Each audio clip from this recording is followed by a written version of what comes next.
भवन्तु सुखिनः सर्वे सन्तु निरामयाः सर्वे भद्राणि पश्यन्तु मा कश्चित् दुःखभाग् भवेत्।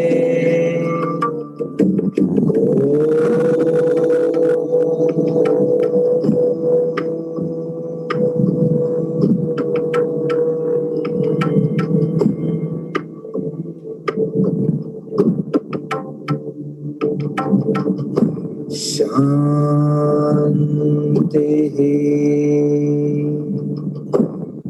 शान्तिः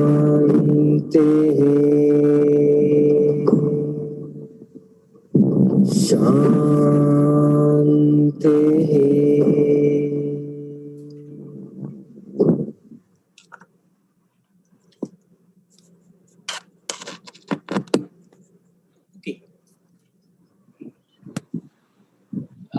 Now we would like to start the program, and this is Alok. I'm 24/7 serving for Manovikas family with my sweet daughter and my dedicated wife and one special national awardee as a rehabilitation specialist for the persons with intellectual and developmental disabilities and the founder of Manovikas family. I love and celebrate diversity every moment in my life.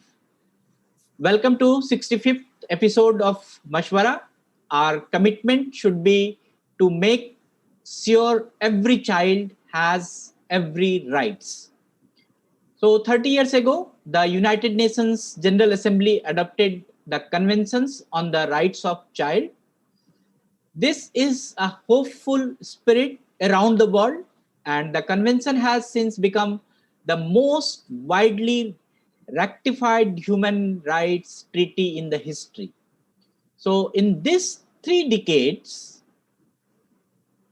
following the adoptions or adaptations, or we can the changes in the conventions, or we have found the changes in the child rights, that we have seen this whole globe has a biggest challenge of population, and we are missing the primary education for the children. So now after 30 years of after this convention, we can say almost we have solved the problem of 40%, and then most of the children, they are going to the primary education in around the world. And the 3 decades ago, or we can say the few decades ago, the polio, the paralysis, and all these things has killed almost every 1,000 children in every day. And today 99% of those cases have been eliminated. Many of the intervention behind this progress, such as the vaccinations, the oral drops, and other things, the nutritions, the practical and cost-effective scenarios, and have put into it to manage the polio and other disabilities, and the rise of the digital and mobile technology and the other innovations have made it is very easier and cost-effective to deliver all such critical services. And it is something, it has happened, the communication has become so easy even in the terms of child rights. And मशवरा के इस 65वें episode में हम आप सभी का स्वागत करते हैं। हम जानते हैं कि हमारी प्रतिबद्धता यह सुनिश्चित करती है कि हर बच्चे को उनका अधिकार प्राप्त हो और हर अधिकार उनके लिए संभव हो सके। 30 साल पहले संयुक्त राष्ट्र महासभा ने बाल अधिकार के कन्वेंशंस को अपनाया था, और यह एक आशाजनक भावना है कि कन्वेंशन तब से इतिहास में सबसे ज्यादा और सबसे व्यापक रूप में समर्थित मानव अधिकार की एक संधि है, एक ट्रीटी बन गई है। और इन 3 दशक में बाल अधिकार के जो कन्वेंशंस हैं वो बहुत ही अच्छे सुधार लाए हैं, बहुत ही अच्छे परिणाम लाए हैं, जिसमें हम लोग देख सकते हैं कि अब जो प्राथमिक विद्यालय है उसमें बच्चों की संख्या निरंतर बढ़ती जा रही है और बढ़ी है। और जो कई दशकों से हम लोग कई दशक पहले जो पोलियो के बारे में बात करते थे और 2 बूंद जिंदगी के बारे में बात करते थे, तो उन सब बीमारियों को भी अगर बाल अधिकार के थ्रू देखा जाए तो उन सब बीमारियों को भी हम लोग हरा पाए हैं, जिसमें कि हजारों की संख्या में प्रतिदिन बच्चे की मौत होती थी या बहुत सारे बच्चे जो है इसके शिकार होते थे। आज जो भी मामला है वो करीब करीब खत्म हो चुका है और हम लोग आगे प्रगति के पथ पे हैं और इस प्रगति के पथ पर बहुत सारे बाल अधिकार में बहुत सारी अधिकार की बातें कही गई है, जिसमें टीका है, बच्चों का हेल्थ है, और मैं सब चीज से परे जानता हूँ कि जो भी टीका, हेल्थ या एजुकेशन या उनका केयर या उनका डिग्निटी या जो भी चीज है, इन सब में जो अवेयरनेस का जो महत्वपूर्ण योगदान है, जो अगर हम कहें कि लोगों तक जागरूकता फैलाने का जो महत्वपूर्ण योगदान है, वह डिजिटल और मोबाइल टेक्नोलॉजी या जो नए नए प्रौद्योगिकी या टेक्नोलॉजी से बहुत ही आसान हो गया है। कड़ी मेहनत हम उनकी भी करें, उनकी सराहना करते हैं जो कड़ी मेहनत होता है समुदाय के लोगों का, वो काफी आगे बढ़ चढ़ कर आगे आ रहे हैं। वो बहुत सारे ऐसी सेवाएं हैं जिसको वो लेना चाहते हैं और बहुत सारे ऐसी स्वयंसेवी संस्थाएं हैं जो बाल अधिकार की सेवाएं लोगों तक पहुंचा सकते हैं। और हम देखते हैं कि बहुत सारे ऐसे अवसर हैं जिसका कि हम विस्तार कर सकते हैं, और अगर हम बाल अधिकार को एक आगे एक टूल मान लें, एक औजार मान लें, तो हम बहुत आने वाले जो भविष्य है उसको बहुत अच्छे से सुधार सकते हैं। सो मैं हमारे सभी मेहमानों का, दर्शकों का स्वागत करता हूँ। खैर मकदम आपले स्वागत आहे, बड़कम सत श्री अकाल. I once again welcome and appreciate our special guest and resource person to join this Mashwara Live. This episode is bringing you a very important issues on rights of the child. I feel extremely honored to introduce today's eminent expert.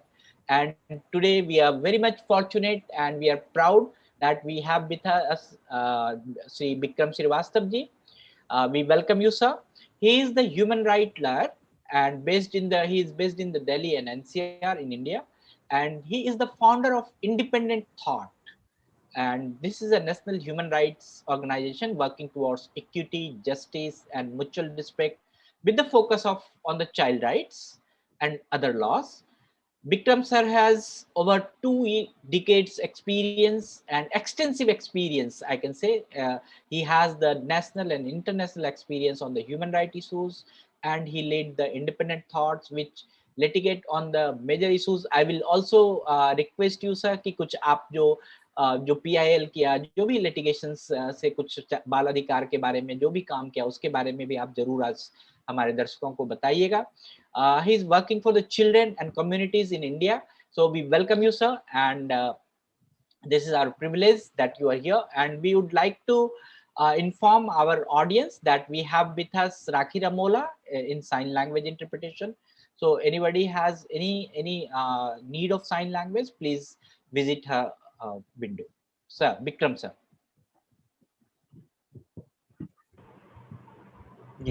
Thank you so much, Alok ji. Um, Thanks for the invite to Mashwara, and I can see it's an ongoing program. Seems like a weekend program, and with extensive reach. I can already see more than 140% already joined the webinar. So thank you so much. And should I keep it in English or Yes, Hindi? Bilingual? mix. Yeah, basically, we have the audience from all over world, so you can have the major Hindi and English mix. Okay. So before I start, I like to also request the audience to make it more participatory, and Yes, I'm not going to make it very academic or technical in that sense. I would prefer bringing in more need-based and expectation-based exercise and more interactive to start with. Uh, I can see even students from schools have joined. So somebody from class 9th have joined. So when I see child rights going beyond the conventions and the law and the constitution, when I see child rights in my last 20 years of experience, and also as a parent now, as a father uh, of a child who who had his own struggles in the initial years. And when I see child rights from various perspectives, um, I think we all understand in our own way how children behave, how children need support, how children must be provided with uh, certain environment to stay with. And so when I look at child rights based on my work, uh, I I at times don't understand how to close down as to what we should share, what we should not. But with a mixed audience as it's it's there today, um, let me bring a little background to what child rights is.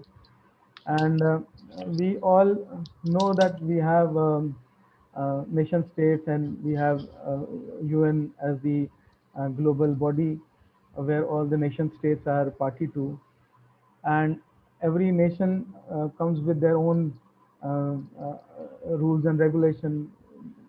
We have constitution, we have other legislations within the country. As a sovereign entity, we are entitled to have our own laws. And then globally, all these nations figure out best ways to deal with situations which are global in nature. While doing so, they also realize that there are certain categories of people who may require certain specification in terms of guaranteeing their rights, and children fall in one of those categories. And so, as Alokji was sharing, we had UNCRC in 1989, which India signed in 1992, and UNCRC is a fairly robust document, very broad in its structure, and provides a very over encompassing you'll say areas on child rights. Um, I have purposefully not uh, created any presentations for that, but I would like to give a little overview of what UNCRC entails. Is it visible? जी जी दिख रहा है दिख रहा है ना? जी So uh, when I'm not going to get into much detail about what UNCRC is, but these are all available on the internet. So if you type UNCRC fact sheet, so you will get a one pager. This is a one pager fact sheet which broadly covers the UNCRC. And so as you can see, there are in total 54 articles in UNCRC. What is relevant to most of the people as individuals is still Article 42, and the last part of UNCRC from Article 43 to 54, it primarily deals with the functioning of the body itself. So you have that talks about UN CRC committees and all those things, reporting mechanisms and all. But if you look at the main text of the UNCRC, it from Article 1 to Article 42, it broadly covers the main text of UNCRC. Uh, the first and the foremost, which I think most of you, or maybe all of you must be knowing, that UNCRC pushes for the age of the child as 18.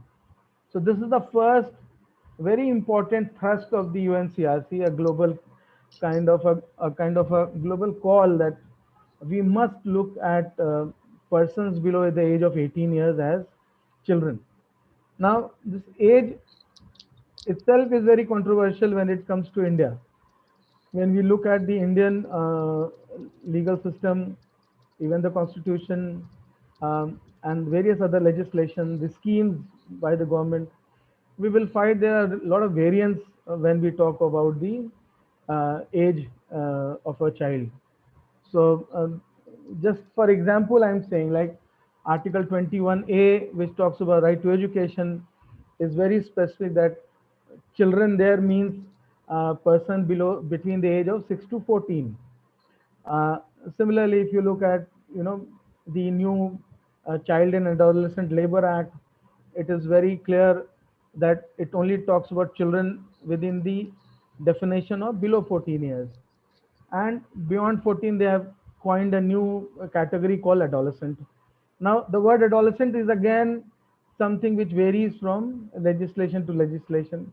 The UN systems talk about adolescent as a category between the age of 10 to 19. Uh, in many Indian schemes and all, they are generally referred as 11 to 18. So the word and the definitions of the word child varies in the Indian context. So likewise, if you look at the UNCRC, there are a lot of things which has been talked under the UNCRC framework, but there are four broad pillars under which the whole convention is. This is how the experts and academicians have framed it, that these four are the kind of key pillars of the UNCRC. First being Article 2, and that is the concept of non-discrimination.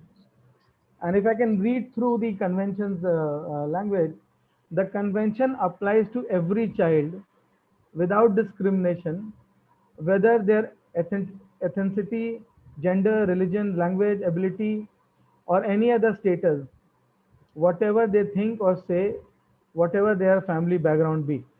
So first, very, very strong idea or principle the UNCRC pushes as a kind of a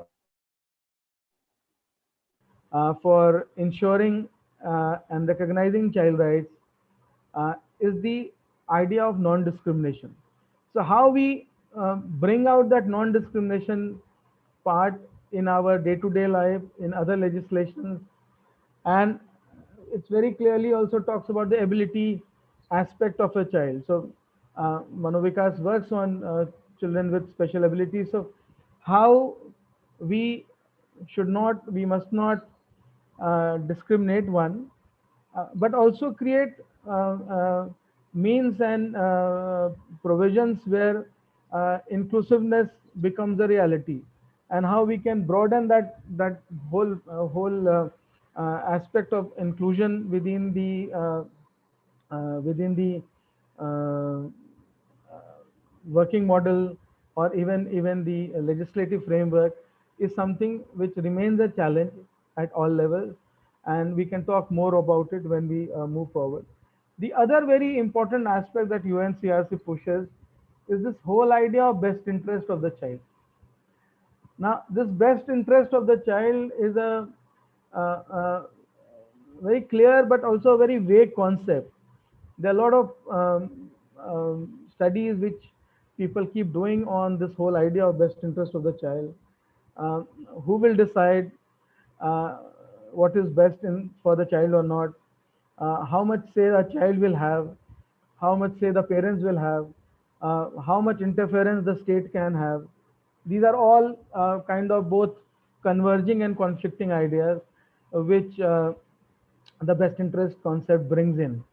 But what is very important, and what the convention always puts in, that whatever decision is being made at any level, be it at the level of the family, be it at the level of the governance, lawmaking, judicial decision, anything, what should be paramount as the touchstone should be the best interest concept. And that is something which uh, UNCRC pushes as a very fundamental to ensuring and respecting child rights. The third very important aspect of UNCRC, which is termed as a third pillar, the third basic principle, is Article 6, which talks about life, survival, and development of a child.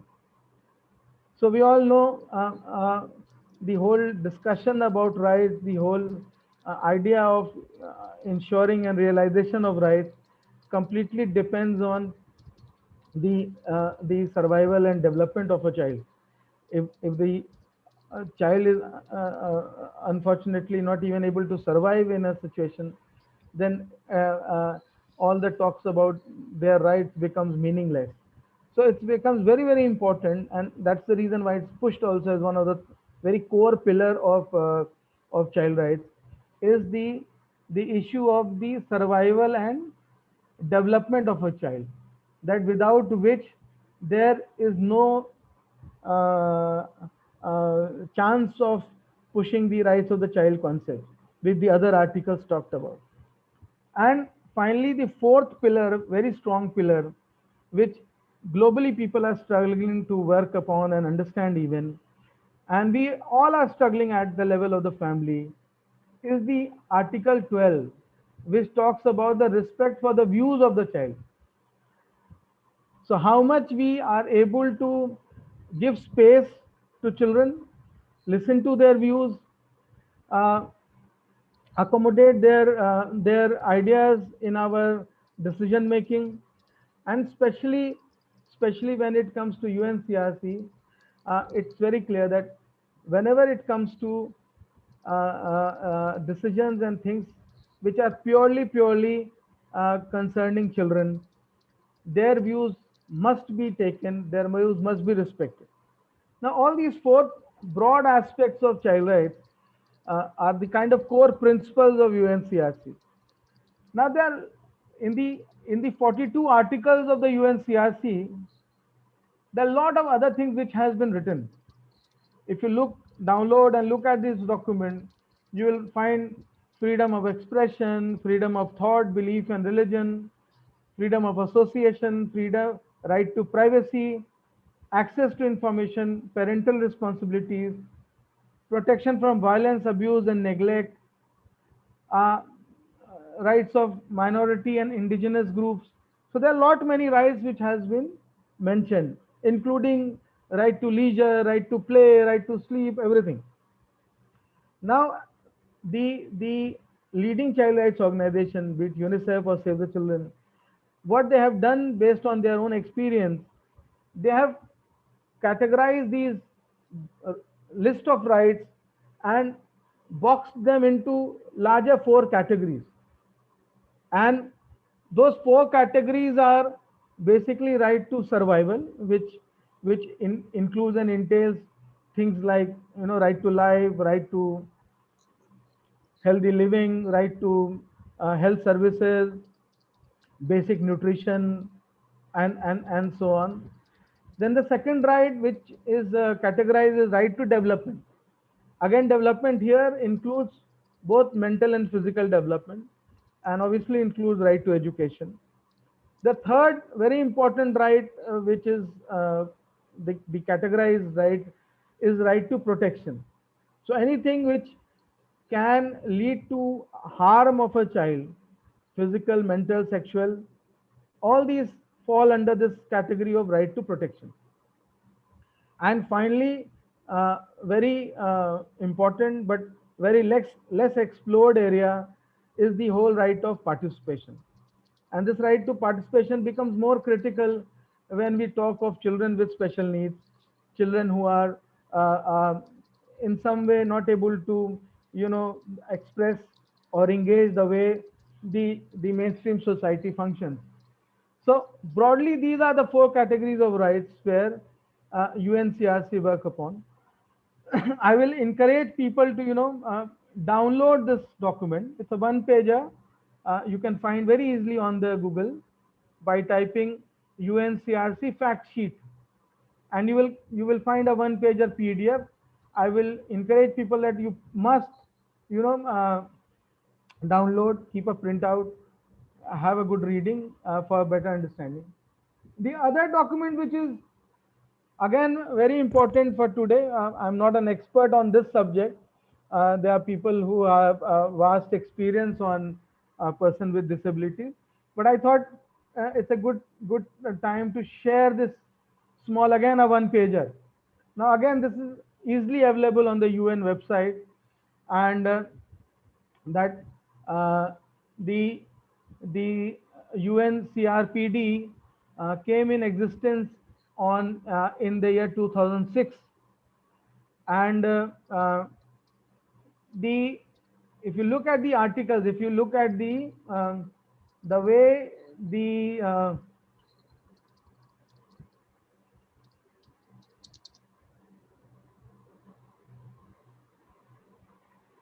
the convention has been designed, the different articles try to capture different aspects of individual life and also categories of people. So apart from general principles and obligation, it again starts with equality and non-discrimination. So the thrust, similar to UNCRC, is again on non-discrimination. Then again, children with disability finds a special mention, and the UN Convention obviously pushes for their rights for both recognition and protection by the state. Then issues like awareness raising and accessibility, right to life, these are all important aspects which has been again put within the framework of the CPRD. So many of these rights you will find, like the freedom of expression, opinion, privacy, home and family, education, health. These are, if reflect back on this UNCRC document, which again I have flashed on the screen, they are very similar, very similar. Now, what is the reason why such documents find very similar in terms of thematics? Can anyone like to respond? Why these two documents sound very similar? Just a minute, sir. We will ask to unmute. Yeah. Okay. Yes, sir. Anybody can respond. Yeah. What I'm asking is that these two documents, one which is very specific to children, this UNCRC, and the other document which is very specific to persons with disability. But if you look at the provisions, freedom from torture, exploitation, movement, mobility, privacy, home and family, education, health, the provisions are very similar. Why so? Anyone like to respond? Yeah, because the child Sir, with because disability. sir, because it has been taken from the person with disabilities have been taken from the United Nations Convention of Rights of Persons with Disabilities. Okay, so you are saying the person with disability document has been inspired by UNCRC? Yes, sir. Yes, sir. Okay. Sandeep Goyal. Yeah, because the child with disability is child first. So all rights which belongs to the child is equally applicable to the child with disability. Okay, because you're saying the category of people are same. So the child with disability is child first. So he's a child, so he enjoys all the rights. Wonderful, wonderful. Anyone else, please? Sir ji actually क्या है कि जो 1940 के 48 में declaration on rights हुआ था, जिसके ऊपर पिछली कन्वेंशन में इन्होंने पिछले मशवरा में काफी बातचीत की थी, तो सबसे बड़ी बात यह है कि ये उसमें ये कहा गया कि भाई जितनी भी हम पॉलिसीज बनाते हैं, जितने भी हम प्रोग्राम बनाते हैं, दे शुड बी राइट बेस्ड. अगर एक लाइन में हम कहेंगे कि all over the world policies and programme should be right based, तो इसीलिए जब हम देखते हैं सिमिलरिटी जो यूएनसीआरसी है और यूएनसीआरपीडी है, इसमें सिमिलरिटी है because both are right based. Thank you sir. Correct. I think certainly I think he has placed it very rightly that the end of the day, these additional document, if I'm allowed to speak in that language, these additional documents, be it UNCRC or be it UN Convention for Persons with Disabilities, I think these are additional documents by the UN only when they realize that the base document of the human rights, like the UDHR and other documents, they are not being so effectively in practice because there are certain categories of people who need more elaboration in terms of spelling out their issues, concerns, and rights. And so the need was to, within the larger framework of human rights, to also focus on certain, categories of people. So be it women, be it children, be it persons with disabilities, be it refugees, and so on. So these documents are talking nothing new. What they are talking is about the same basic human rights with little more focus on certain categories of people. So when we talk about the person with disabilities, there will be certain focus more on the, say, accessibility, because accessibility becomes a little more challenging issue for person with disability than a person who is otherwise physically fit, or say has no problem as such. So again, when it comes to children, it is exactly the same rights like an adult, plus there are certain specific situations, certain specific conditions which a child may be more vulnerable to, and so require little more emphasis. So, so a right against exploitation, even an adult can be in a situation of exploitation, but when it comes to child, the chances, the vulnerability are much higher. The chances of child being, being exploited physically or sexually, being overpowered because of physical strength or mental age, the chances are higher against the child. So when it comes to very specific UN conventions, the chances of their exploitation or their violation becomes very high, and that's the reason why we have more very specific category based UN conventions, and that also applies with legislation. So if I now move to the Indian legislations when it comes to child rights, uh, I would like to say, see, the Indian child rights jurisprudence, the way the child rights domain have evolved in India, uh, it's very nascent. Nascent in the sense, um, the first JJ Act came in 1986, but the JJ Act in the current form, and which is the right form, where you have not only covered children who are in conflict with law, but also have provisions to take care of children who are in need of care and protection, so that they eventually don't be pushed into becoming a conflict in law child. That JJ Act only came in 2000. Uh, After 2000, there has been several amendments to the JJ Act, and the last and a very robust amendment came in 2015. The 2020 amendment is also in the process. Uh, but if we can say broadly, the structuring which came in place in the year 2000 remains intact. So the JJ Act broadly have two categories of children which they cover.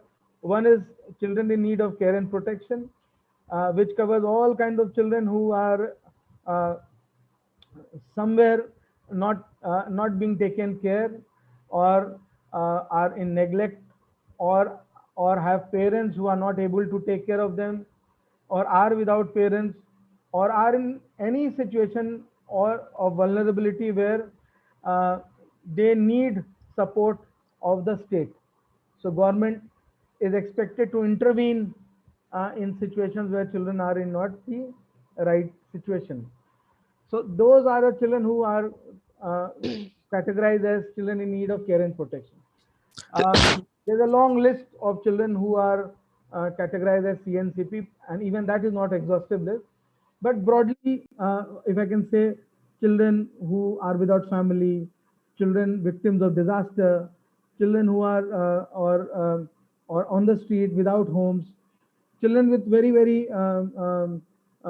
serious ailment or illness, children who are exploited, abused, uh, children even those who are expected to be forced into marriage or something.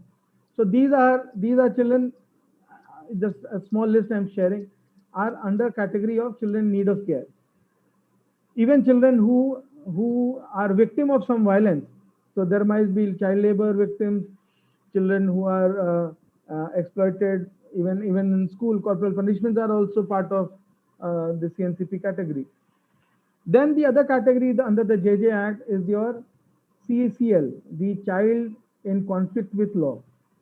So the law is very simple, that if any law has been broken, it might be a very small thing, somebody picking a small bread from a shop. From that small offense to even grave offense of rape or dacoity, all this range of law violation, if done by a child means a person below the age of 18 years, then that child falls in the category of CCL, child in conflict with law. Now, under the JJ Act, both these categories have very different procedures laid down, and you have different institutions to look at their issues. So for CNCP, you have something called a Child Welfare Committee, CWC as we say. In Delhi, we have almost like 10, 11 CWC. Then for the CCL, you have something called a Juvenile Justice Board, and both these bodies have magisterial powers, and they are very equipped to take care of the issues of children. They are very empowered bodies. They have very strong support system within the district. So you have the police department, which is expected to have a special juvenile police unit. Then you have something called a district child protection unit, which has a very strong team of 10, 12 people. Then you have something called a child line. We all know the number 1098. So these are the emergency numbers which every district has. Most of the districts in India have now. Then you have a lot of children institutions, which we generally say children's home. Now they have been termed as child care institutions, CCIs. So all these and various other agencies together form a very strong unit at the district to of the rights of the child. Now, apart from this JJ system, we also have something called a Commission Act, Commission for the Protection of Child Rights Act. Now, because of that Commission Act, you have a system both at the state level and at the national level. So at the district, you have something called the CWC and the JJB and other institutions. And at the state level, you have something like a state commission. So you have a state commission for protection of child rights. And then at the national level, you again have a national body which oversees the functioning of the state commissions also, is the National Commission for Protection of Child Rights. So at the national, at the state and at the district, you have very strong statutory bodies to take care of the rights of the children and any violations which happen.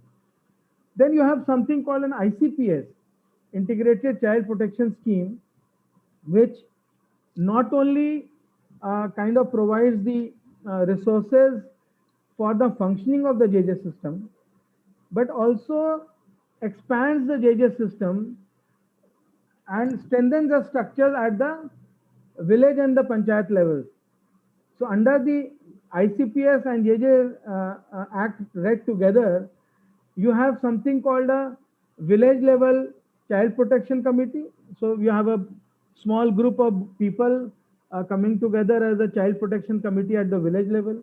Then you have similar body at the panchayat level. So you have PLCPC, then at the block level, and then at the district level.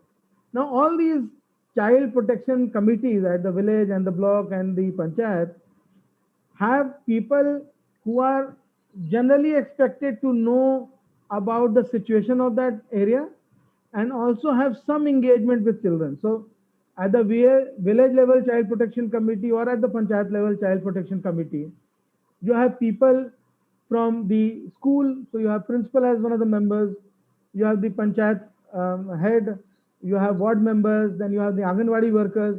So all these come together and they are expected to not only respond in emergency, but also prepare plans for prevention, also discuss issues that no untoward incident happens to a child. And so that if the system discusses more preventive steps, then the need for punitive actions will be minimized. So as on today, the system of child protection जो हमारे देश में है, I am also mixing Hindi ना, कि जो हमारे देश में अभी जो सिस्टम है वो अगर आप देखेंगे तो जे एक्ट जो किशोर न्याय अधिनियम है और जो कमीशन एक्ट है और एक एकीकृत बाल सुरक्षित योजना जो है, इन तीनों को अगर साथ जोड़ के अगर हम पढ़ें तो हम देखेंगे कि गांव के स्तर से लेके एकदम राष्ट्रीय स्तर तक अलग अलग तरह के कमिटियां या कमीशन का प्रावधान बन गया है।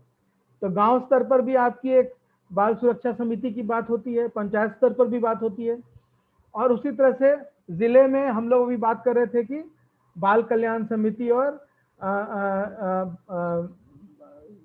बाल न्याय बोर्ड जो है उसकी बात हो रही है, किशोर न्याय बोर्ड की बात होती है। उसी तरह से राज्य स्तर पर देखेंगे तो राज्य बाल आयोग की बात होती है और राष्ट्रीय स्तर पर देखेंगे तो राष्ट्रीय बाल आयोग की बात होती है।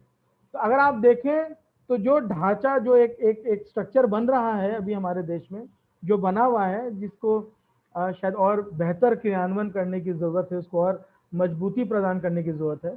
और जितने लोग उनसे जुड़े हैं, एक तो उनकी अच्छे लोगों की चयन होने की बहुत अच्छी जरूरत है, और दूसरा जो लोग जुड़ रहे हैं उनकी ट्रेनिंग, उनकी समझ, उनकी संवेदनशीलता बढ़ाने की जरूरत है।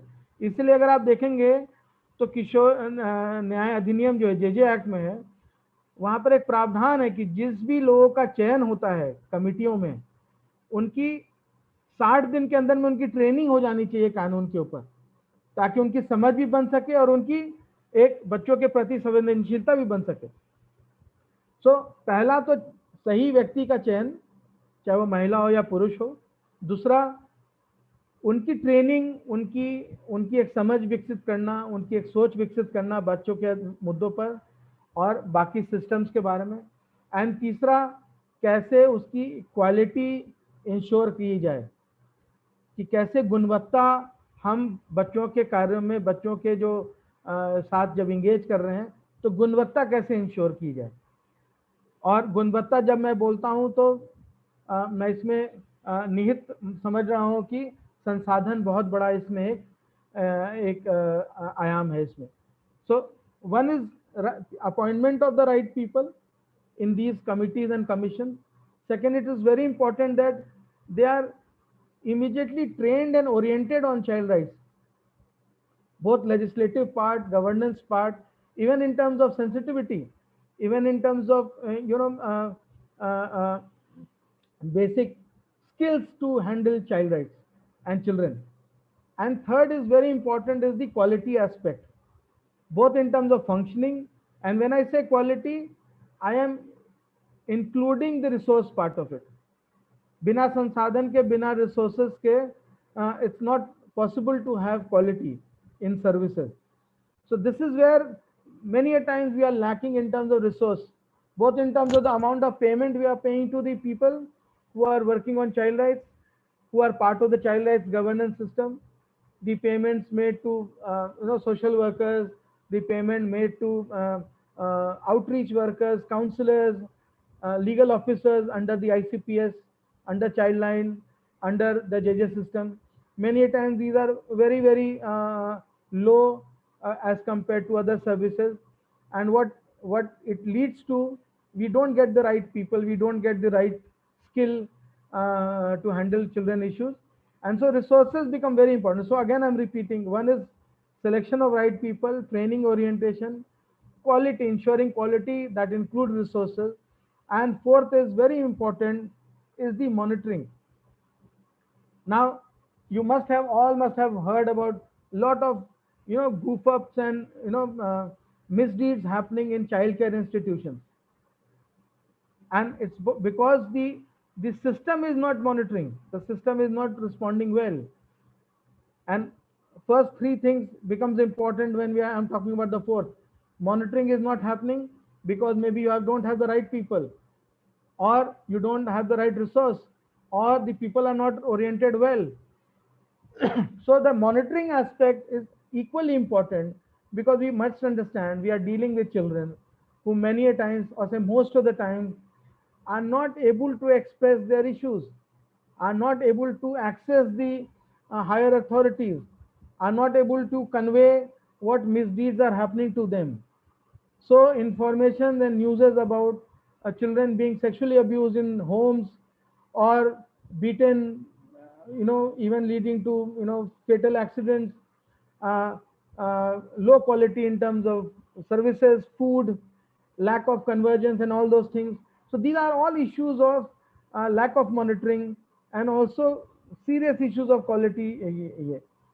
And all these four, if not done well, finally actually leads to rights violation.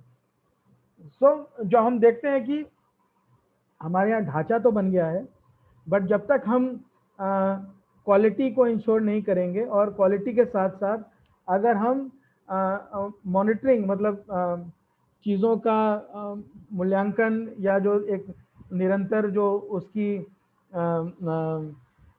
निगरानी जो होनी चाहिए, अगर वो हम नहीं करेंगे, तब हम बच्चों का हित नहीं कर पाते हैं। और ये क्यों बच्चों के मसले में ज़्यादा इम्पोर्टेंट हो जाता है, क्योंकि बच्चे, हम सब जानते हैं, बड़ों की तरह कंप्लेन करना या सीनियर अथॉरिटी तक पहुंचना उनके लिए उतना संभव नहीं हो पाता।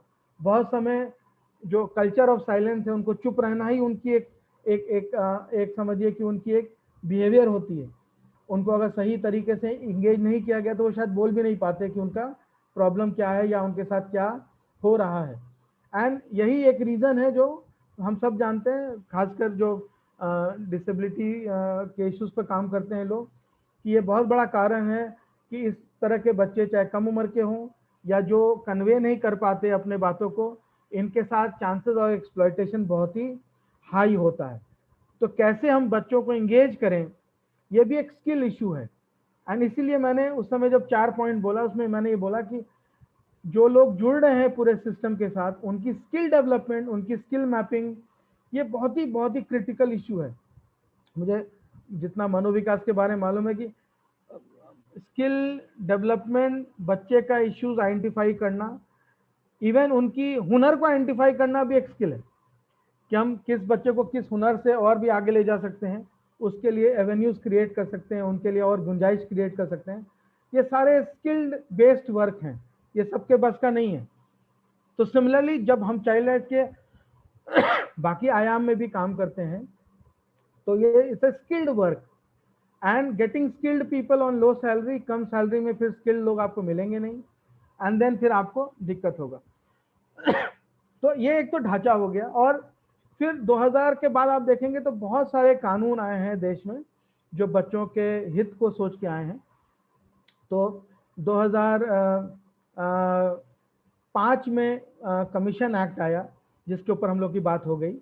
2006 में बाल विवाह को लेके कानून आया, और हम सब जानते हैं कि 18 साल लड़कियों के लिए और 21 साल लड़कों के लिए तय किया गया है कानून में कि इससे कम उम्र में अगर किसी ने शादी किया तो उसको बाल विवाह माना जाएगा। बट वी ऑल नो कि child marriage is rampant in India, and India in terms of absolute numbers is the biggest contributor in the global numbers, and we are failing in terms of our efforts to stop child marriages. I will just share one data, that census 2011 and 2001 data. If we go by that census data of those two times, then there were almost like 60,000 children, 60,000 girl children below the age of 15 years who were already mother of 2 children. तो अगर हम census के आंकड़ों के हिसाब से जाएं और बाल विवाह को समझने की कोशिश करें कि वो कितना गंभीर है, तो हम पाएंगे कि करीब 60,000 बच्चियां ऐसी थीं, लड़कियां, जो 15 साल से कम उम्र की थीं और उनके 2 बच्चे हो चुके थे। तो ये है हमारे स्थिति अभी बाल विवाह का। तो आंकड़ों में हमें दिखता है कि नंबर घट रहा है। जो लास्ट NFHS का डेटा था वो कहता है कि अब कहीं करीब हम 25% के आसपास आ गए हैं, बट 25% भी अगर देखें तो हर 4 में 1 लड़की, और मैं अभी किसी जगह के लिए डेटा ऐसे ही लिख रहा था, तो बाकी जगह को छोड़ दें, अगर सिर्फ उत्तर प्रदेश को ही देख लें तो उत्तर प्रदेश में अगर 15 करोड़ की जनसंख्या है तो, और उसकी अगर 40% बच्चे हैं, उसका अगर 50% लड़कियां हैं, मतलब 20% उत्तर प्रदेश की जनसंख्या लड़कियों की है, तो ये अपने आप में ही कुछ करोड़ में चला जाता है। उसकी अगर हम 1/4 भी ले लें तो बहुत बड़ा नंबर होता है। तो what we are facing in terms of child marriage in the country is a very serious and high number. And Bal Vivah, even the SDGs have recognized that child marriage, though it's mentioned in 5.3, but it's a cross-cutting issues which and impact almost like other 8 sustainable development goals. तो बाल विवाह सिर्फ अपने आप में एक मुद्दा नहीं है, बट उसके जो असर हैं वो अगले जनरेशन पर, होने वाले बच्चों पर और पूरे परिवार पर कैसे पड़ता है, एक आर्थिक स्थिति पर कैसे पड़ता है, और एक cycle of poverty is something which negatively get influenced by child marriages. So 2006 में बाल विवाह वाला कानून देश में आया। फिर 2012 में एक बहुत ही महत्वपूर्ण कानून आया हमारे देश में, जिसको आप सब शायद सुने होंगे, जिसको हम कहते हैं पॉक्सो, छोटे में, and the full form is protection of children from sexual offences act. And POCSO for the first time recognise किया कि बच्चों के साथ जो सेक्सुअल ऑफेंसेस होते हैं, जो यौनिक हिंसा होती है, उसका प्रकार अलग होता है और बहुत तरह के हो सकते हैं, और बच्चों की जो जहाँ पर गुंजाइश है या जहाँ पर हम मान के चलते हैं कि लोग उनकी रक्षा करेंगे, अक्सर वहीं से उनके साथ वो सारे गलत या कुकर्म किए जाते हैं। Now, POCSO basically covers not only very comprehensively about the violations, sexual violations which may happen with children, but also take care of various situations where children can be forced into sexual kind of offenses. So POCSO is a very comprehensive law, and POCSO brings in a lot of various other aspects apart from only defining the offense, but also creates a structure of even dealing with the cases. So it talks about special courts, it talks about POCSO itself being a special law. So किसी और कानून के ऊपर POCSO का value हो जाता है। And इसी को लेके आलोक जी ने बोला था, मैं शेयर कर रहा हूँ, इसी कानून को लेके हम लोग सुप्रीम कोर्ट गए थे 2013 में, जिसका ऑनरेबल सुप्रीम कोर्ट ने 2017 में जजमेंट सुनाया था। और उस जजमेंट का एक लाइन में असर यह है कि आज के तारीख में अगर कोई भी व्यक्ति अपनी नाबालिग पत्नी के साथ, नाबालिग पत्नी मतलब 18 साल से कम उम्र की लड़की के साथ अगर शारीरिक संबंध बनाता है, तो उस व्यक्ति पर भी रेप का केस चलेगा, चाहे वो पति क्यों ना हो। एंड ये जजमेंट आप फाइंड कर सकते हैं independent thought versus union of India के नाम से। So the impact of POCSO is very severe, and we took it as one of our public interest litigation in the Supreme Court. We filed a case in 2013 where we challenged the exception in the Indian Penal Code where it provided that a man can sexually abuse his wife if she is above the age of 15 years. So we challenged that provision, saying that it's very discriminatory to allow or create a category of children between 15 to 18, saying that because she is married, so she is physically fit for rape. And the Honorable Supreme Court understood and gave a very, very landmark judgment, which can be found as Independent Thought versus Union of India 2017. And what it means now is that in India, marital rape within child marriage is a criminal offense. So anyone, even a husband, cannot have sex with his wife if she is below the age of 18 years. A charge of rape and case under POCSO can be filed against that person. So POCSO जैसा मैं कहा कि बहुत ही strong कानून है और बच्चों के हित में है, और it also creates a kind of a educating mechanism also. So we have provisions of special court and all. And इसी बीच में हमारा 2018 में कानून आया जो चाइल्ड एंड एडोलेसेंट लेबर को लेके है, और मैं पहले भी शेयर किया कि 14 इयर्स तक तो completely ban on child labour कर दिया गया कानून में, बट एक एडोलेसेंट कैटेगरी क्रिएट किया गया between 14 to 18, and there it becomes a little regulatory. So a child above 14 and below 18 can work in certain situation under regulation, and any child can work in a family enterprise. So that's one of the gray areas where many people feel it is going to weaken the law on complete prohibition of child labor. So I think it's already 4. So I'm stopping here, and I will open and request Alok ji for discussion. So any question which comes up, I will be very happy to respond. आपने तो बहुत ही आज मैं कहूँ कि बहुत ही बृहत में कम्प्रिहेंसिव तरीके से हर चीज को रखा है. मेरे पास जो प्रश्न है और पहले कुछ हैंड रेज हैं, तो मैं पहले उन सब से प्रश्न लेता हूँ. अनीता दास, unmute yourself. Then Sangeeta ji, you can unmute yourself. Yes, sir. Yes, sir. Yeah, please. I'm Sangeeta Vasudevan. Yes. Can I go ahead with the question? Yeah. Sangeeta ji, please go ahead. Anita ji, I'll take you back. Yeah. Oh, sorry, sir. Actually, the explanation was very nice, and I really appreciate it. So when it comes to marks, like subject like science, mathematics, it is the teacher or the parents can question the child, like, why did you get low marks in your subject? So it is and take your responsibility to own your responsibility. But when it comes to child abuse or violence, it is very difficult to tell the child, you should take the responsibility, you should express it.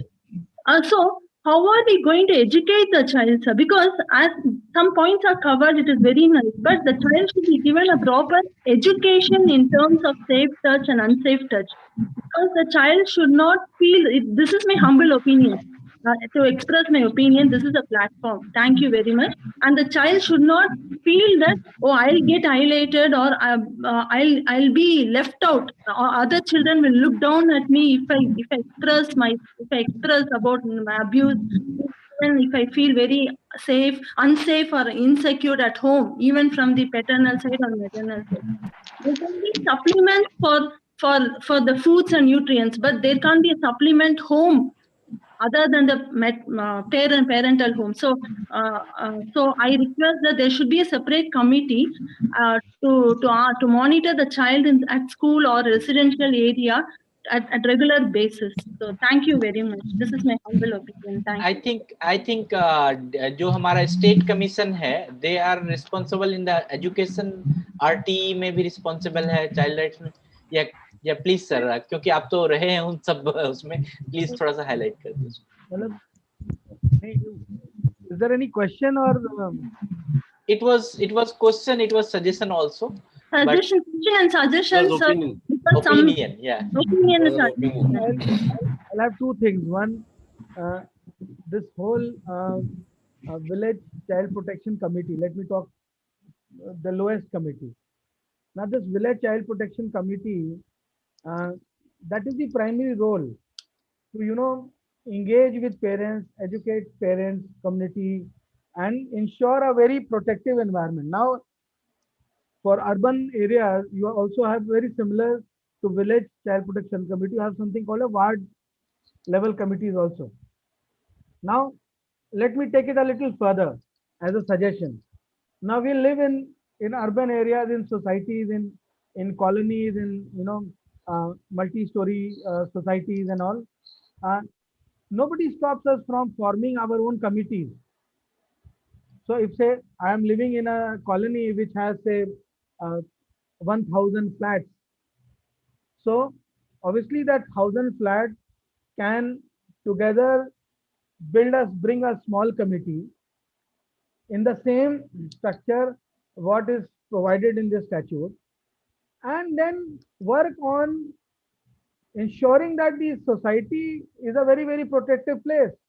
See, we all know that most of the cases of abuse happen within families or in the neighborhood by the known people. So every child who gets abused is happening within the society itself most of the time.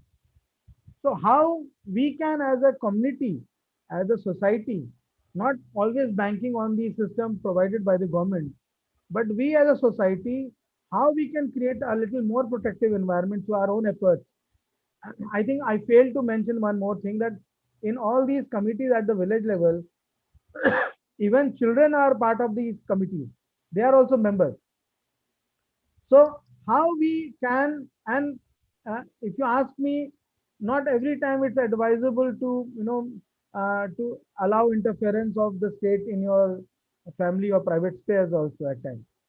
So how we as a community, we can devise ways of ensuring that every child gets protected in the society, every child gets the right information, gets to know the right things, even helps them, mending their behavior, evolving as a good child, as a contributing citizen. This has to be the community own responsibility. We cannot bank on government for everything. So how we can, as a larger group, larger community, can also do this is something we should all plan at our own end. Great. So the community initiative is very important. But one thing, I'll take Anita Das question, but before going to that, हमारे मन में एक हमेशा आता है विक्रम जी, जब हम लाल बत्ती पे रुकते हैं, ट्रैफिक सिग्नल्स पे रुकते हैं, तो वहाँ बच्चे भी बैगिंग करते हुए आ जाते हैं। और मैं बहुत ऐसे जगह पे देखा हूँ, रैग पिकर्स वाले बच्चे होते हैं, ईंट भट्टे में काम करने वाले बच्चे होते हैं। हमारे पास कानून है, हमारे पास सब कुछ है, हमारे पास टूल्स भी है, नंबर भी है कि हम उसको फोन कर सकते हैं, लेकिन अगर इनिशिएटिव आप करते भी हैं तो उसका कहीं ना कहीं जाकर थाने में, पुलिस में, या कहीं जेजे बोर्ड में जाकर, या कहीं भी जाकर वो एक सेटलमेंट हो जाता है और वो बच्चे को पूरा अधिकार नहीं मिल पाता है। एक तो यहाँ पर जब हम देखते हैं कि जो इंश्योरिंग द राइट्स है, वो अगर हर व्यक्ति की जिम्मेवारी नहीं हो तो फिर ये चीज मुश्किल है। क्या आप इसमें कुछ कहना चाहेंगे क्या? देखिए, दो चीजें हैं। एक जी जी, कि तो जो सामाजिक रियलिटी है उससे बच्चों की लाइफ कहीं भी अछूई नहीं है। तो हम सामाजिक जो रियलिटी है उसके परिप्रेक्ष्य में ही बच्चों को देखना पड़ेगा, पहला नंबर। एंड जब मैं ये कह रहा हूँ खासकर आपके क्वेश्चन के संदर्भ में, तो जो इनइक्वालिटी है या जो एक्सेस इश्यूज हैं या जो बेसिक्स की जो डिनायल है, if I can put it like that, तो वो बच्चों के पक्ष में भी दिखता है। दूसरा जो एस्पेक्ट है वेरी इंपॉर्टेंट, जो लार्जर डिस्कोर्स होना चाहिए, इज दी बेस्ट इंटरेस्ट वाला जो कॉन्सेप्ट मैं बोल रहा था उस समय, और जो लार्जर डिस्कोर्स ये होना चाहिए कि जब तक एक बेसिक बुनियादी सुविधा या संसाधन हर व्यक्ति को, हर परिवार को जब तक नहीं मुहैया कराया जाएगा, चाइल्ड राइट इंश्योर कराना नामुमकिन है। नेक्स्ट स्टेज आएगा जब हमने सबको बुनियादी तो दे दी, बट उसमें से कोई एक परिवार ऐसा आ गया जिसमें मानिए कोई ADHD बच्चा है, तो आपको बुनियादी प्लस उसको देना पड़ेगा सुविधा। तो दो लेवल की फाइट है। तो पहला फाइट है कि हम सारे परिवार को एक बेसिक बुनियादी, चाहे रोटी कपड़ा मकान हो, बेसिक शिक्षा हो, बेसिक हेल्थ सर्विसेज हो, ये तो हम मुहैया जब तक नहीं कराएंगे, कोई ना कोई आपको रोड पर किसी अलग रूप में दिखेगा, वो भीड़ से अलग खड़ा आपको नजर आ जाएगा, चाहे वो रेड लाइट पर आए या आपको किसी बस्ती में नजर आए या किसी गांव पर आए या माइग्रेंट लौटता हुआ घर नजर आए। ठीक है। एंड सेकंड, जिस पर आप लोग ज्यादा काम कर रहे हैं कि बुनियादी के बाद भी कहीं पर स्पेशल प्रोविजन की भी जरूरत पड़ सकती है, स्पेशल सपोर्ट की भी जरूरत पड़ सकती है। तो ये जब तक इन दो चीजों को साथ साझा करके प्लानिंग, बजटरी एलोकेशन, उस तरह से एग्जीक्यूशन, सबकी समझ, ये जब तक नहीं होगा, जो एक क्या मैं बोलूं, मैं यूटोपियन आइडिया है कि सब जी, लोग जी। एक तरह से अच्छी चीज सोचने लगे, तब जी, तक जी। चाइल्ड राइट्स का ये ताना बाना चलता रहेगा। मैं क्या बोलूं। We will come to Shreyansh. अभी हमारे पास श्रेयांश का भी क्वेश्चन है, लेकिन उससे पहले मैं अनीता दास जी का हैंड रेज है। Please ask your question Anita ji. Yes, sir. Thanks a lot. Such a nice program. Actually, I am mother of a 18-year-old special child. जी, आपकी आवाज साफ नहीं आ रही। Voice low. जी जी Anita ji. I think we lost that. Shreyansh का ले लेते हैं पहले। अनीता जी। Hello. जी जी बोलिए। So actually, some question is coming. Yeah, Actually, please. what I want to know, I am mother of an 18-year-old special I child. think your voice is still breaking. Hello. Yeah, your voice is breaking. Hello? Can you come to the proper place, Anita ji? Your voice is breaking. Yeah, sir. Sir, one thing. Now I am clear. Yeah, please tell. Go Sir, ahead. now I am clear. You are not clear but audible. Actually, Yeah. Okay, sir. Actually, what I want to know, there are many rights given. I also know, like the right to education, right to survival, everything is there. But what I want to know actually, what the government is actually doing for their right. See, I am from Tripura. I am a doctor. Ji My ji child is 18 years old. What I have said, he is an autistic with mentally challenged. Ji ji I have to go for emergency duty. I have duty from 9 o'clock to 4 o'clock. And I have to leave my child like that only, means unattended. There is not even a single school or home. I being a doctor, I know very well that how my child, how much development is required for him, in what skill he is, what skill he has, everything I know. But the problem is that there are many NGOs running school also here. But I know that education and whatever they are giving NGO, it is not proper. Infrastructure is not proper. I give my child so that he can remain there, he can be taken care of when I am in hospital doing my duty. But I am not at all satisfied with the education they are giving, with the development they are doing, because the infrastructure is not good. What I want to know is that what the government is doing for this child, for their that is law. I know law for right, law for civil. This is my one question, number one. Number two is what I am very much thinking about, thoughtful about, what after me. Suppose I go from this world, my husband also in this world, who is there to look after the child? What is the law saying about it? Means what is after me? That always is a very anxiety for me, because 18 years, I am 54 years, naturally I am going towards age, and actually I am very much frustrated that I have told this to, I have met many people, many ministers, many commissioners, that please at least government, as they have right to education, right to survival, everything law is there. But actually there are thousands of schools for, I have my twin, means I have twin, one is normal, going to normal school, another is very much unfortunate mother, that he is suffering from autism with mental challenging. If there are thousands of schools for a normal child, I mean to say government school, if there are thousands of education center for normal, then why not for them? What the law is talking about that? I want to know that. And what Yeah. Okay ma'am. Okay, we'll take your question now. Okay. I have only 2-3 things to respond, ma'am. One is that based on my personal experience, I'm able to understand a little of the anxiety you are going through, but obviously not the level that you are going. But I have, Alokji knows, I'm able to understand a little of what you are going through. The second is your concern, also in the form of complaint, is very valid and genuine, that we have not done much for such children. Uh, the the resource allocation for such children is not adequate. That's true largely for even the normal mainstream schools. If you just go beyond the urban centers, if you drive 10 kilometers away from the urban centers, you'll realize the money is not allocated in the uniform way. So the quality starts deteriorating when you move away from the urban center. So two things. One, I have very little answer to your very specific question. I have no immediate answer for your specific question.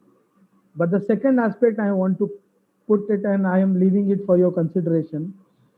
And maybe you can take this lead, and this may help other parents also in the future. You must approach the court and put your simple question before them, that what will happen to my child who remains dependent on his parents when we are not there. And because there is no mechanism today in the country, that government must answer this. And that's my request. You must take this very simple but such a very important and critical question.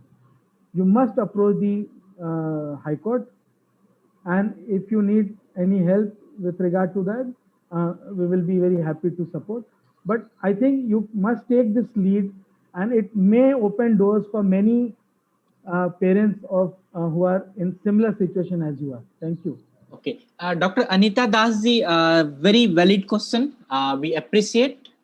The answer of your first part is almost, it is, we have discussed the child has rights, the responsibility we have to ensure by the government, and the problem you are facing, you are going for the hospital, then you are leaving your child, and all these things, somehow you need a proper plan for your child, proper guidance for your child, proper resources for your child. It is somehow, it is कहीं हमारी भी responsibility है, कहीं सरकार की भी responsibility है, कहीं informations नहीं मिलते हैं. The second part of the question is, what will be after me? The answer is already there under the National Trust Act.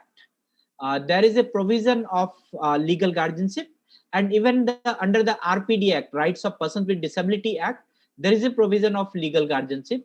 So there you can go through the process, and there you can apply for the legal guardianship of your child, that who will be after you. So you can, first of all, if your child is 18 years or 18 plus, then you should be a legal guardian. Now, as per the law, you are not the legal guardian. You are not guardians. Yeah, you are not the legal guardian of your son. So he may require, I'm not saying that he required, he may require the supported decision making mechanism. He may require to be kept, taken care of his own physically and his wealth also. उसके नाम पे अगर कोई चीज है तो उसका भी संरक्षण होना चाहिए, उस बच्चे का भी संरक्षण होना चाहिए. तो इसके लिए जो नेशनल ट्रस्ट एक्ट में प्रोविजन है कि आप लीगल गार्जियनशिप अप्लाई कर सकते हैं through your district magistrate, and even you can go to the National Trust website. There you can apply, and you can get that proper legal authentic document who will be after you, and that you are also there to say, okay, after me, this fellow. You can also decide who will be the guardian of your child. The next part is number of schools are there. I know there are the n number of mainstream schools are there. So after 2009, the RTE Act, Right to Education Act, so उसमें भी provision है, और अभी जो NEP लागू हुआ है उसमें भी provision है. So there are n number of acts and provisions are available. So each and every school has to take the admission of each and every child, each and every person. Okay, so once your son, maybe he is 18 plus or 18, maybe his functional literacy is 0, and you want his admission in any school.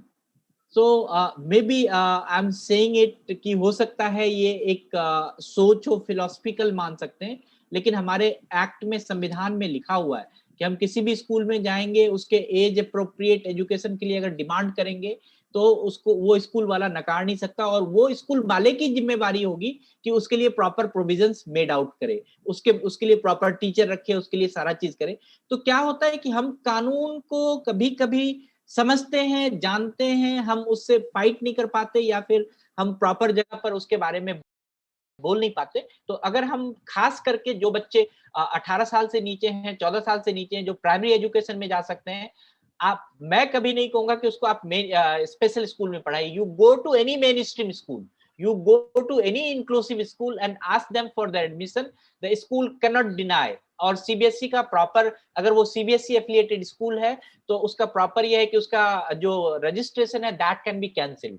सो हम जानते बहुत कुछ है, हमारे पास provisions बहुत कुछ है, कानूनी हथियार बहुत कुछ है, लेकिन हम उसका यूज बहुत कम कर पाते हैं. तो doctor Anita ji, I will request you, मशवरा का आप नंबर लीजिए, you can call us, we will definitely we will help you out in any case.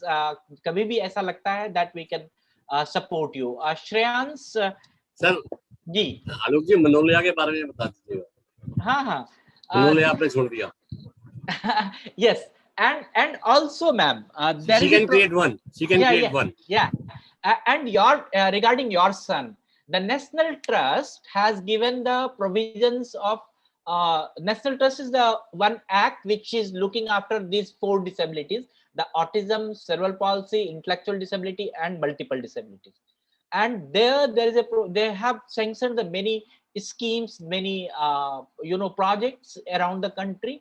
तो उसमें एक स्कीम्स है residential care and respite care, जिसमें आप कुछ समय के लिए भी बच्चे को रख सकते हैं और लंबे समय के लिए भी रख सकते हैं. घरौंदा एक प्रोजेक्ट है जिसमें कि आप लाइफ लॉन्ग वहां पर रख सकते हैं. सो आप इस तरह के प्रोजेक्ट्स को भी ढूंढ सकते हैं कि अगर आपको घर में बच्चे को रखने की दिक्कत है और उसको रेसिडेंशियल केयर की जरूरत हो सकती है या है, तो there the national trust project can help you. Even Manovikas is also running one respite care center. So this is not the funded by National Trust, so this is self supported by the parents and family members. So आप उस तरह के भी कुछ projects को देख सकते हैं, वहां पर you can go for that. Shreyans, if you have any question. Yeah, Jagdish sir. Sir, मैं मतलब अनीता जी से I just wanted to add, like means again it comes, once you start depending upon the government, another 2-3 years will go. So she can find out a group of people in their community, in the society or nearby, and they can start a respite care home for them and can appoint somebody who can take care of these children there. Yes. It can be a daycare center. It can be a lifelong center. Anyway. Okay. Thank you, sir. Shreyans is not unmuting. Shreyans का question था कि I have studied 6th to 8th standard in the ICSE board. Okay, and after 8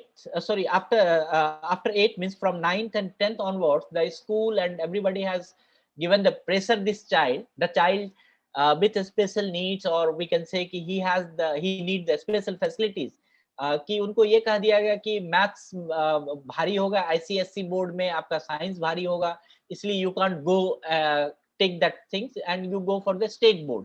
But still the child, he wants to complete his education in this ICSE board. अब वो क्या होता है कि कभी कभी हमारे खास करके श्रेयांश हमारा बहुत ही एम्पावर्ड कहते हैं ऑडियंस है मशवरा का, वेरी फर्स्ट डे से वो है और हमारे पास सुनता है और काफी ये हम उसका रिस्पेक्ट करते हैं. तो ऐसे हमारे बहुत सारे लोग हैं, बहुत सारे दिव्यांगजन हैं कि जिसके बदले में कोई और डिसीजन ले लेता है. So there is a question for the Shreyansh and Shreyansh के माँ बाप और श्रेयांश जिस स्कूल में पढ़ रहा है, अगर उस स्कूल के टीचर हैं या around the country, around the community, which I would like to say each and every individual has their own choice. So let's ask for the choice. अगर वो बच्चे का चॉइस है तो you should not compel him कि तुम कोई और चीज कर लो, जो उसकी पसंद है आप उसको दीजिए। और अगर मान लीजिए कि हमारे पास आप एक अच्छा ऑप्शन रखते हैं कि ये भारी है, इसका मैथ्स भारी है और स्टेट बोर्ड का मैथ्स हल्का है, बट मेरा चॉइस है कि नहीं, मैं अगर भारी ही लूं तो ये मेरी मर्जी है। तो हर बच्चे का, या इवन मैंने जो लास्ट सेशन में कहा था कि जब भी हम जिंदगी इस पृथ्वी पर स्टार्ट करते हैं, जब भी हम जन्म लेते हैं तो अधिकार के साथ जन्म लेते हैं। हमारा अधिकार है कि हम अपने बारे में हम अपना डिसीजन खुद ले सकते हैं। सो is there any yes Shreyans, you are there, you want to ask something, please you can unmute yourself. Okay, ये Hello. Ji ji Shreyansh. Hi Vikram sir, I listen to you. Hi, Shyam. How is everything? Yeah, all well, Shyam. How are you? Yeah, I'm fine. I am in 9th standard state. Yeah, Shyam, tell me. Yeah, there are some people who are struggling from 9th and 10th standard ICSE. Okay. And they ask me the question that how to solve this problem in maths. Okay. So they were asking me since so many days when the 9th standard had started. Okay. Then I helped that guy. How you help Shreyans? It was some chapter, I don't know what is the name of the chapter, which I sent a solution and I sent I was writing and I sent a photo. Okay, Great. So 6th to 8th standard was very easy for me, and 9th and 10th standard is also easy in state. Great. Yeah, but some people are feeling very tough in 10th standard because there are preparatory exams coming in ICSE. Okay. So there are some people who do not focus on their studies. Yeah, Shreyans, I would like to tell you one more thing. Yeah, just say. Which is very important. In CBSE, in the ICSE board, there is a provision of if your maths, you want to study maths, but maths is little, it's difficult or something like that. There is a provision that you can minimize your chapters. Whatever the chapters you don't like, or the way you like to study, or the way you like to learn it, there is the provision of accommodations, the adaptations in the chapter. So if you, again, these are the provisions under the act which we can use it, but we are not using it. And same provision is also under the board. It is given to all the students with special needs, but we don't know about the information. So Shreyans, agar next time if somebody has some difficulty in study, then you can ask the school the way you want to learn it. Okay, ask the teacher, I want to learn this chapter in musical way. The teacher has to prepare their whole class in the music. Okay, if the teacher if you want these things in a sports way to learn that maths, the teacher has to think about their modification in the classroom. Yeah. Okay, so these are the way you have to fight for your rights. Yeah, so my name of the name of the school which I go, it is Aradhana Academy. You can just check in that. In that school, ICSE and state is there. Yeah, great. So state is easy. So welcome. Okay, Binay Bhatia ji, आज भी mostly school deny करते हैं to admission of the child in the public school and it trust. Deny करते हैं. If it is denying, then why don't you file the case? Why don't you write to the CBSE? Why don't you write to the us? Why don't you write to the Commissioner Disability?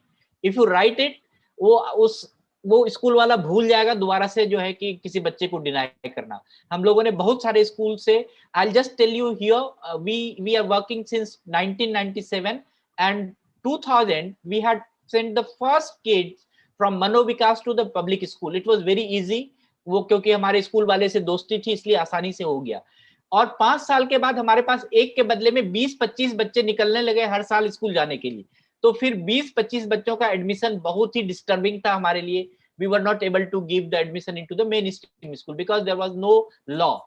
Then after 2009, the RTE Act, they has given us the tools. उसके बाद हम लोग कम से कम 30 से 40 school हैं दिल्ली में भी और एनसीआर में भी और भी दुनिया के इंडिया के और कोने में, जिसको कि हम लोगों ने सबक सिखाया कि आप नो नहीं कर सकते हैं एडमिशन के लिए। Even we have also taught them कि if the child is in your school, this is your responsibility to provide the special educator, to provide the accommodation, to provide all the facilities to the student with disability. तो जब हम अगर थोड़ा सा भी fight करें, सिर्फ हम बोलने से नहीं होगा, अगर हम थोड़ा सा फाइट करें तो आई थिंक ये जो प्रॉब्लम है that can be solved out. Sir we will go to the last, okay Gupta sir. Sir मैं विक्रम जी को तो नमन करता हूँ। It was so comprehensive कि he has not left any point which has not served। ये तो हमारे पास में अक्सर होता है कि हमारे पास में कानून होते हैं, प्रोविजंस होते हैं, सब चीजें होती हैं, मगर there is very lack of awareness। हमारे पास में जागरूकता नहीं होती है। कानून तो है, पॉक्सो एक्ट है, मगर पॉक्सो एक्ट के बारे में कितने लोग जानते हैं? चाइल्ड लेबर एक्ट है, कितने लोग जानते हैं? और जानते हैं तो वो उसको तोड़ते भी हैं। जो नहीं जानते हैं तो तोड़ते हैं, तोड़ने के बाद में जब वहां आता है तो फिर वो बात गड़बड़ हो जाती है। तो एक तो ये हमको अप्रोच करना चाहिए कि ये जो चाइल्ड राइट्स है, it should be incorporated in school curriculum. हमको we should write to CBSE, NCERT, SCERT के जो किताबें बनाने वाले हैं, जिनको करिकुलम फ्रेमवर्क में इन्होंने ये नहीं रखा कि चाइल्ड राइट्स का एक चैप्टर हमारे पास में करिकुलम के अंदर होना चाहिए, स्कूल में होना चाहिए। नंबर एक। नंबर दूसरा, जो एक सबसे बड़ी टास्क फोर्स है वो है टीचर्स की। आप किसी भी टीचर्स ट्रेनिंग प्रोग्राम में देख लो, चाइल्ड राइट्स के ऊपर एक भी चैप्टर नहीं है। And if it is incorporated, तो अगर हम एनसीटी को और रिहैबिलिटेशन काउंसिल को ये लिखें कि भाई जब आप यूएनसीआरपीडी के तत्वाधान के अंदर जो है अपना करिकुलम फ्रेमवर्क चेंज कर सकते हो, व्हाई नॉट चाइल्ड राइट? तो टीचर्स ट्रेनिंग प्रोग्राम में इसको हम लेकर के आए तो इससे जो है हमारे को बहुत बढ़िया हो सकता है। हाँ, एक काम तो हुआ है कि चाइल्ड राइट्स में जो आया था कि भाई इनको पनिशमेंट नहीं दे सकते हैं, आइदर इट इज फिजिकल और मेंटल, किसी तरह का भी पनिशमेंट हम नहीं दे सकते हैं, वो है।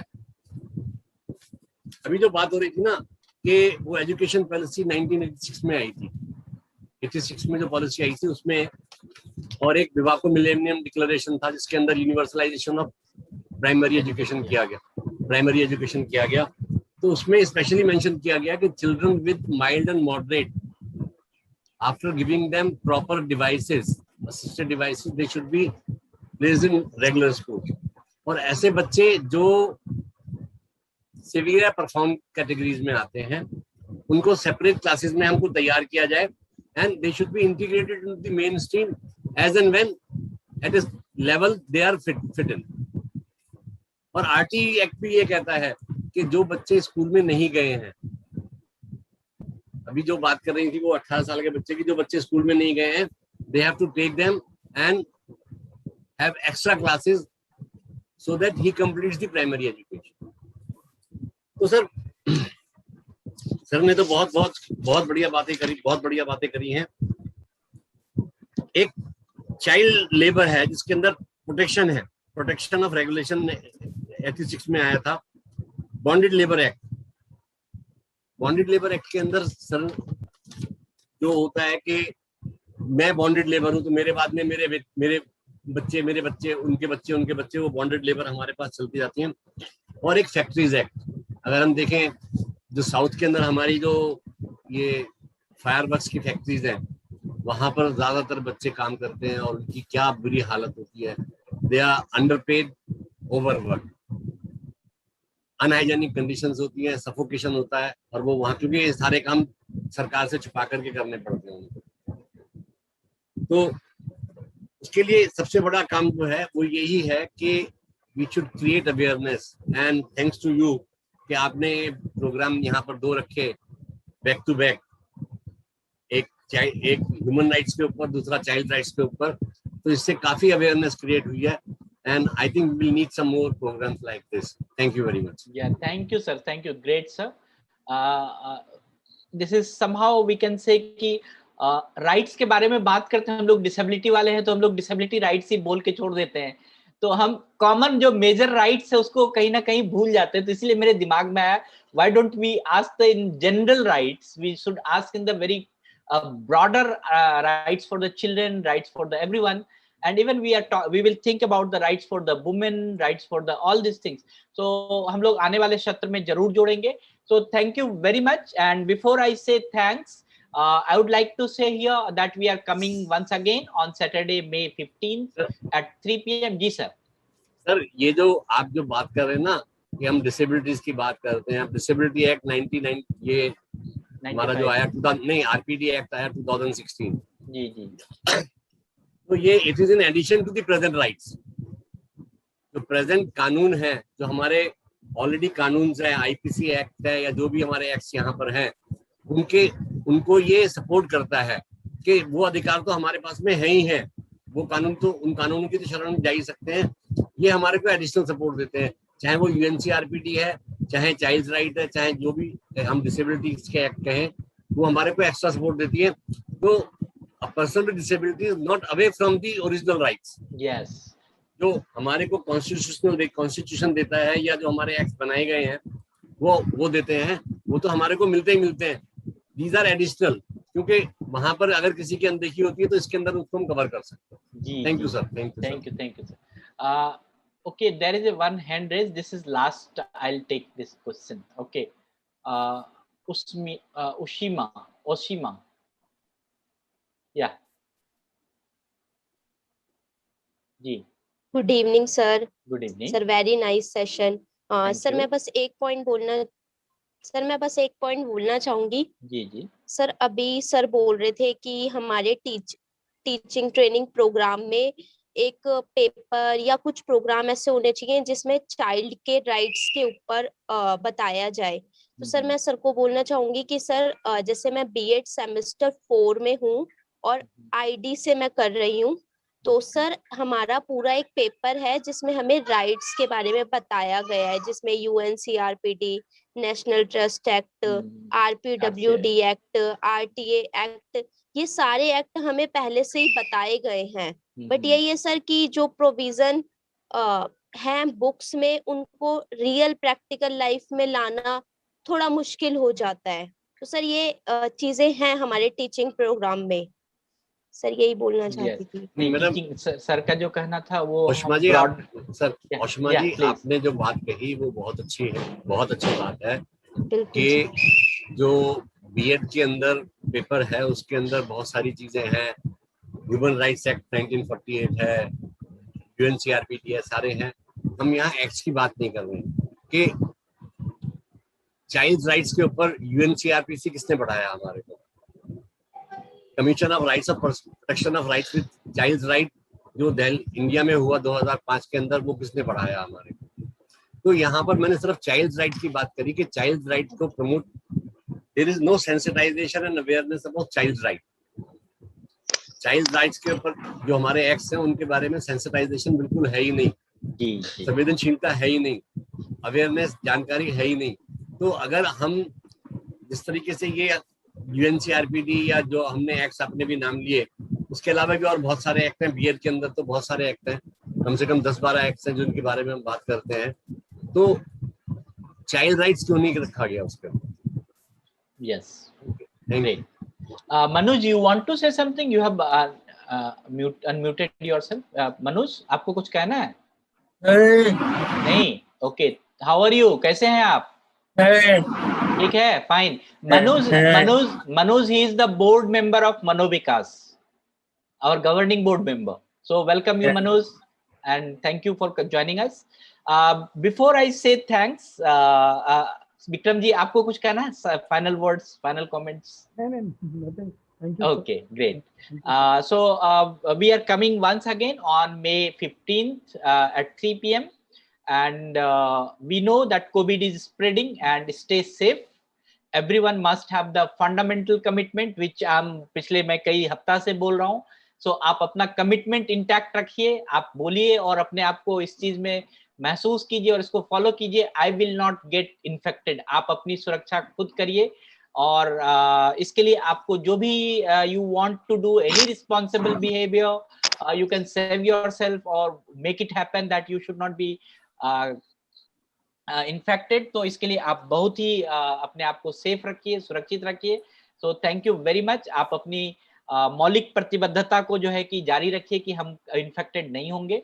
And it is my privilege to extend my heartfelt thanks on this 65th episode of Mashwara.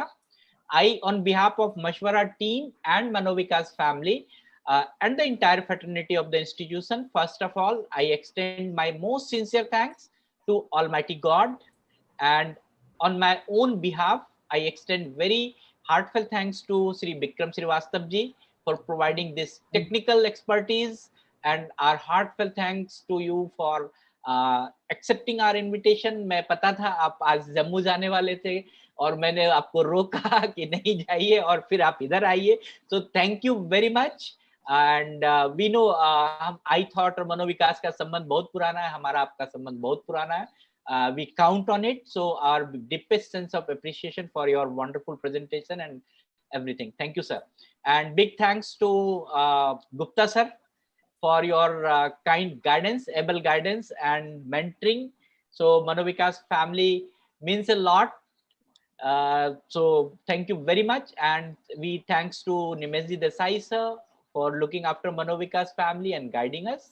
And we also thanks to our board member Manoj for coming here. And thank you very much, Manoj. Thank you very much, Shreyans. You Welcome. are our advocates. So thank you all. Thank you everyone. For coming here, and I also extend my thanks to my staff members. They are working from home. They are doing very much enormous labor to bring you this episode at your home. So thank you, Rakhi, for your sign language interpretation, Kanishka for working on the live, Indra madam, Pooja, Sangeeta madam. So all everyone is very, मैं कहूँ कि सभी आप सभी बहुत बहुत धन्यवाद के बड़े अच्छे पात्र हैं। सो आप सभी को बहुत धन्यवाद। And I always feel that we are very much fortunate enough to backed by you all as a Manovika's family member, and we salute your motivations and dedication. So finally, the wonderful guest and audience, your active participation with such a great affiliation with Mashwara is very much incredible. So thank you so much for your active participation. Thanks a lot all, and who are directly or indirectly involved in this program. Thank you, Jai Hind. And then before I go, I have one request. We have the 30 students of our Arambh Child Care Center. They are living in the slum area. They need some kind of support. If you want to donate during this COVID time, so you can donate us. Even the Mashwara website has the link. You please donate us. We want to support them. We want to help them. मैं सभी को धन्यवाद करता हूँ। आपको जो इस episode में आपने जो मेजबानी किया, इसके लिए बहुत बहुत धन्यवाद। आज हमारे विशेष वक्ता श्री विक्रम श्रीवास्तव जी को हार्दिक धन्यवाद। हमारे जितने भी चेयरमैन हैं, एडवाइजरी कमेटी के सदस्य हैं, मेंबर्स हैं, वॉलंटियर्स हैं, सबका मैं गहरा आभार व्यक्त करता हूं। हमारे सभी स्टाफ के प्रति हम अपना आभार व्यक्त करते हैं और मैं बहुत ही खुश हूं कि जो आप लोगों का सहयोग हमेशा मिलता है। और Gupta sir, we are very much thankful to you. हम बहुत आपका सम्मान करते हैं कि आप हमेशा कोई ना कोई अच्छा रास्ता दिखाते हैं। अंत में सभी मेहमान, सभी सम्मानीय प्रतिभागी, आप सभी की सक्रिय भागीदारी के लिए बहुत बहुत धन्यवाद। आपका बहुत बहुत आभार। Thank you very much. Thank you sir. Thank you sir.